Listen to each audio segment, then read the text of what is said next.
منس کئی کور کی منس کئی د کور د منس جدا فضیلت تے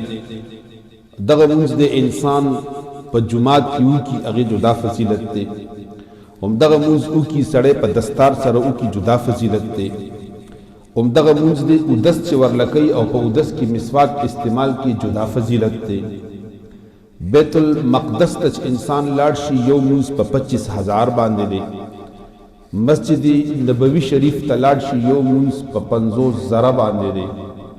خانه کعبه تلاړ شي په حرمین شریفینو کې د تور غلاف وړاندې منس کول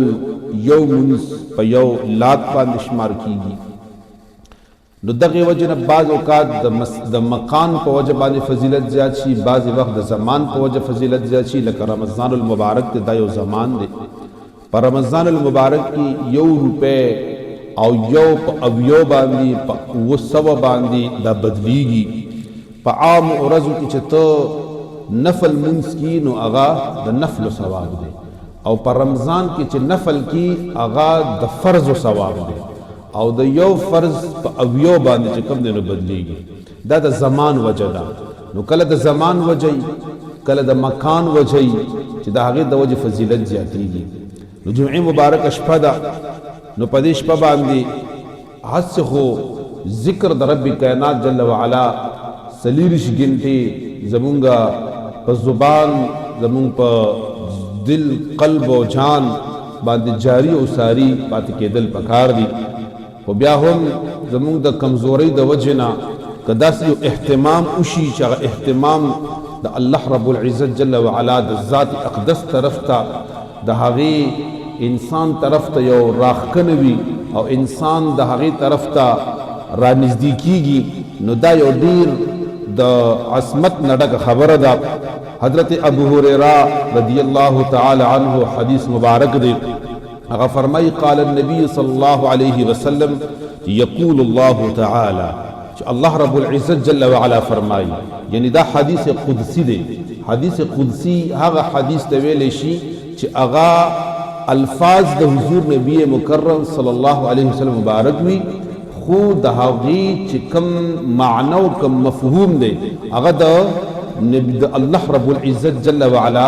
د طرف نه وي یعنی هغې کې الله رب العزت جل وعلا نبی کریم صلی الله علیه وسلم مبارک ته وحی فرمایلی وي هغه د الله رب العزت د طرف نه د هغې معنی او د هغې مفهوم وي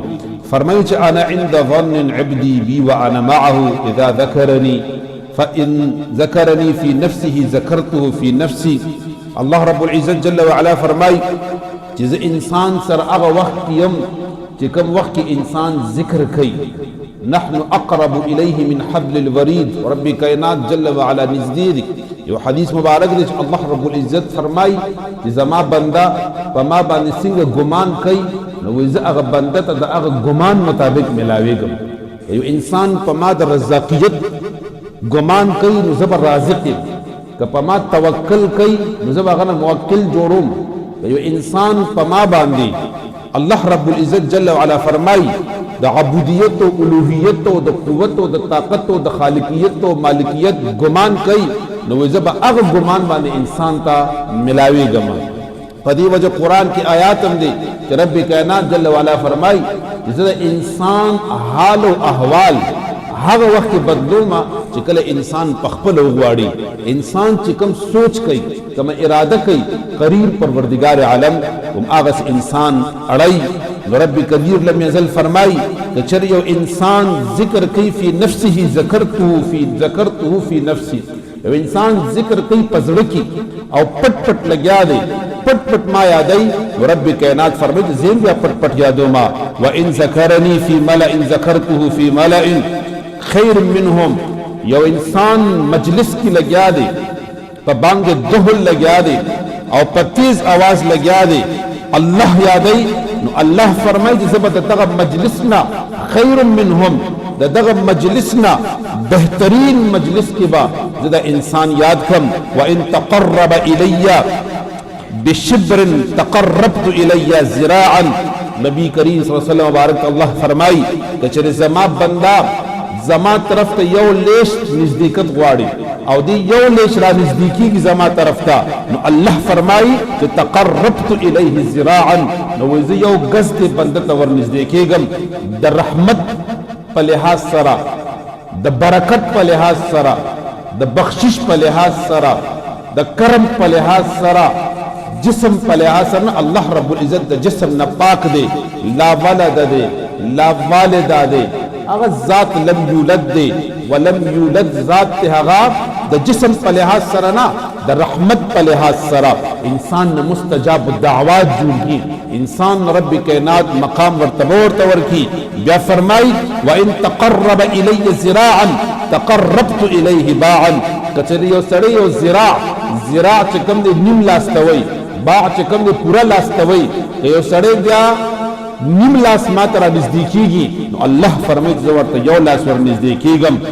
او کچر وَإِن أَتَانِي يَمْشِي یو انسان پیدا زما طرف ترا روان دی نو آتیتوه حذولتن ہر ولتن اللہ رب العزت فرمائی کہ زبیا دے انسان تا پمنڈا منڈا انسان تا ورنزدیکی گم در رحمت پا لحاظ سرا نو زمانگا کریم رب مہربان رب اغا شفیق رب دے اغا دے انسان باندے دیر زیاد مشفق دے اغا اللہ کو اغا ذات دے امام غزالی علیہ الرحمہ مبارک فرمائی ویچ اللہ رب العزت جل وعلا اغا کریم رب دے جو انسان ورطا آواز کئی چی یا اللہ یا اللہ یا اللہ نوی فرمائی چی انسان یو پیری آواز کی چی یا اللہ اللہ ورطا اویا پیری آواز کئی لبیک یا عبدی لبیک یا عبدی اویا پیری اللہ آواز کئی زمونگا رب کائنات زمونگا خالق و مالک اگر چی سمیع بذات الصدور دے اگر پا دی سینکی چی کم یو زمون سوچ و فکر رازی کریم پروردگار عالم تاغی باندے آگاہ دے اگر ذات ان اللہ علا کل شیء قدیر دے اگر قادر مطلق ذات دے اگر ذات کن فیکون دے اگر ذات غفور الرحیم دے اگر ذات رحیم دے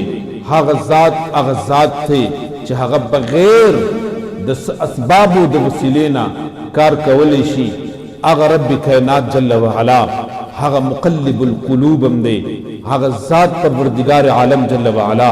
ہر صفت او ہر ثنا ہر الوی و ہر بڑائی دا کریم پروردگار عالم دا پارا دا زخمونگا پا پٹم پا خکارم پا تیز آوازم پا مازا آوازم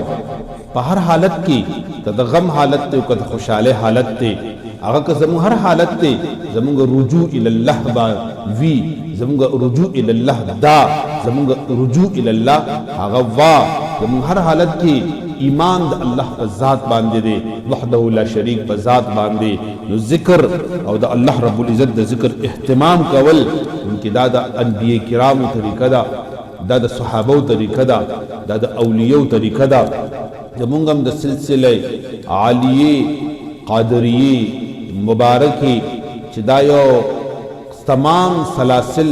او تمام سلسلے دا حق دی تمام سلسلے دا جنت تدتلو جدا جدا لاری دی دا منزل جدا جدائی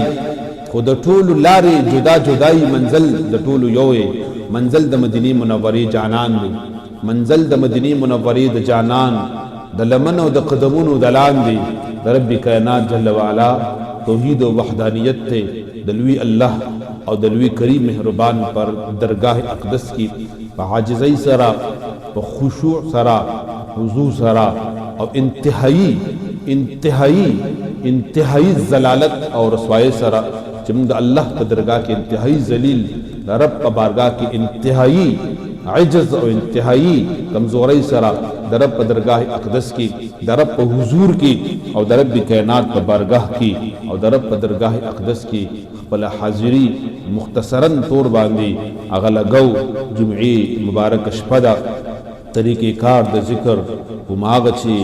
سمرا ملگری دوستان دی نواغوی کا کورونو کی دی زنان دی او کا پپولو باندی ناست لکان دی پا دکانونو کی ناست ملگری دی چچرتا کی دا آواز دی زمونگ غرض و مقصد دخپل اللہ لوی بیانول دلوی اللہ رب العزت جل و تکبیر تحلیل کول دی نیت و ارادہ خالص دا اللہ دا رضا څومره ملګري چې هغه کېناستې شي په التحیه